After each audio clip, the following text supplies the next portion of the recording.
Assalamualaikum and hi, my name is Khadija binti Ramli. Today I'm going to talk about verbal abuse topic.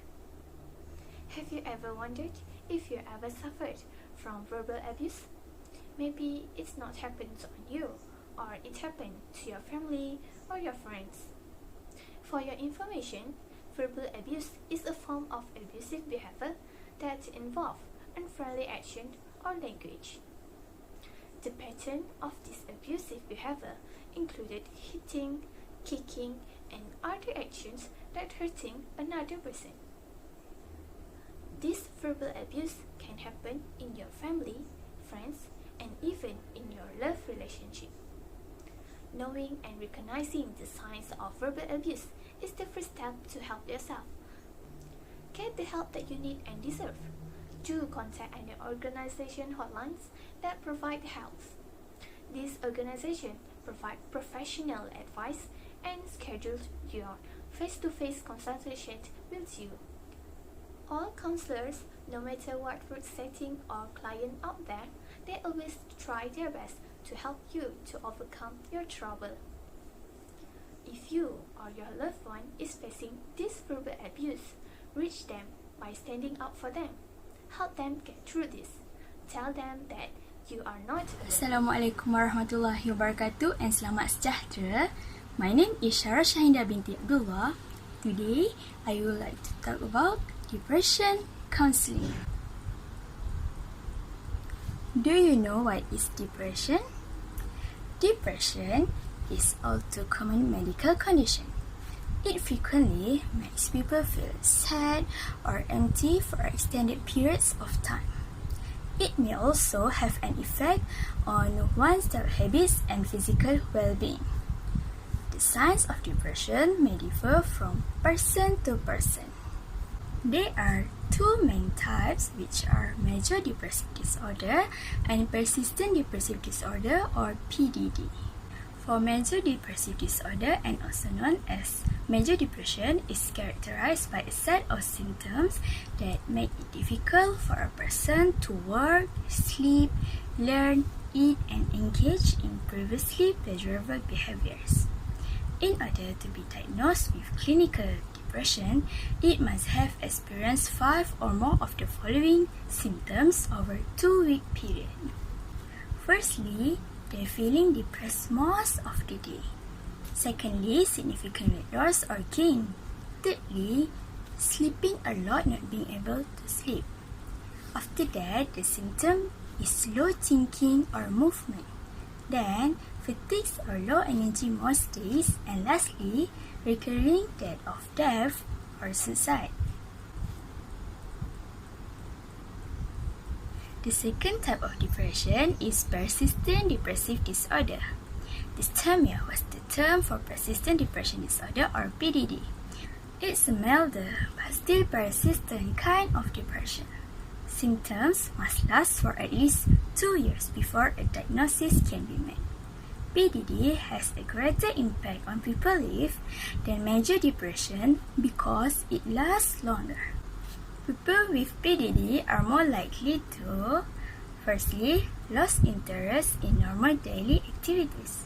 Secondly, feel hopeless. And thirdly, lack productivity.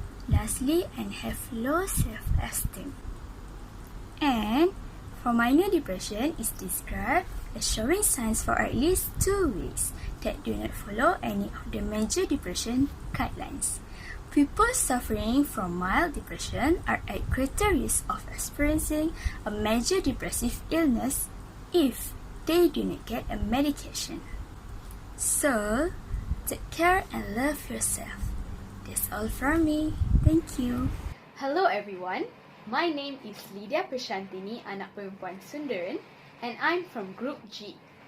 Today, I will be talking about eating disorder counselling for women. We live in a world where women are held to a certain standard of beauty. This can be seen when women are expected to look a certain way in order to become a model, a newscaster, an anchor, and many more. In today's world, women are expected to have an ideal body shape in order to be beautiful by society's standards.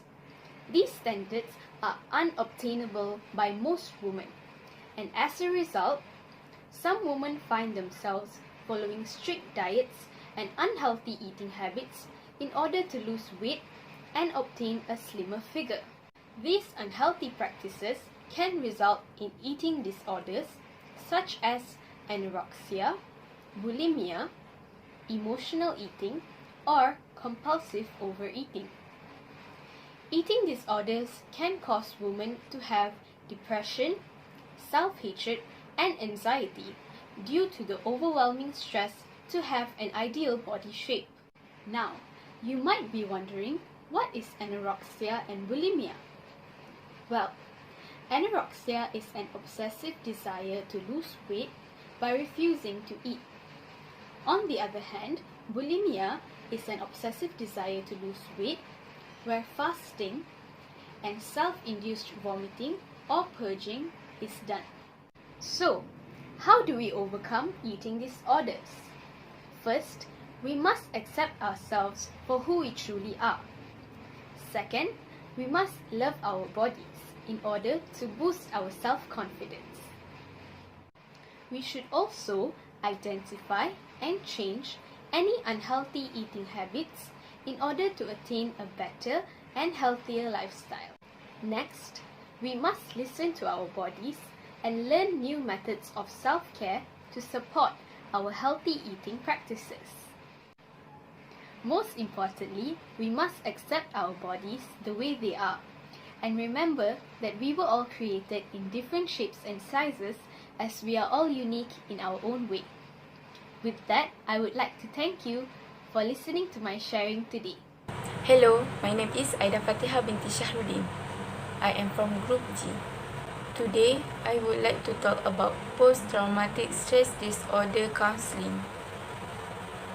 Post-traumatic stress disorder or PTSD is a severe anxiety disorder that can develop after someone has experienced or witnessed any kind of event that give impact in their psychological trauma. This event may include the threat of death to oneself or to someone else, or to one's own or someone else's physical, sexual such as rape, or psychological integrity, overwhelming your ability to cope with the matters. There are a lot of symptoms of PTSD. The symptoms include that someone with PTSD can re-experiencing the original traumas through flashbacks or nightmares. The victim with these PTSD syndromes likely to avoid any stimuli associated with this trauma. PTSD can also increase arousal such as difficulty falling asleep, and someone can have problems to control their anger. They may have strong negative reaction to something as ordinary as a loud noise or an accidental touch. Usually, PTSD symptoms last for more than 1 month or even years. Hi, Assalamualaikum. My name is Inta Eliana. My matric number is CN200239. I'm from a Group G. Today, I'm going to talk about the sexual abuse counseling. Do you know what is sexual abuse? Sexual abuse is unwanted sexual activities with force, taking threat, or taking advantage from the victim. It also known as sexual violence that is about power and control, not sex or love, including rape, child abuse, and any type of unwanted sexual. They have a type of a sexual abuse that we have to know because it could be happen to people surrounding us, like our family, our sisters, maybe our friend. The type of that is rape. You can show it. Rape is unwilling sexual that the victim have to face it. Second is child molestations, incest, consensual sexual contact, and non-contact sexual abuse. The victim from the sexual abuse could have a mental health issues. One of them is depression, anxiety, post-traumatic stress, personal distractions, attachment issue, and addiction. For the sexual abuse, the victims not only the child and a woman, it also could be happen for a man to man. That's only for my presentation about the sexual abuse counseling. Thank you for listening.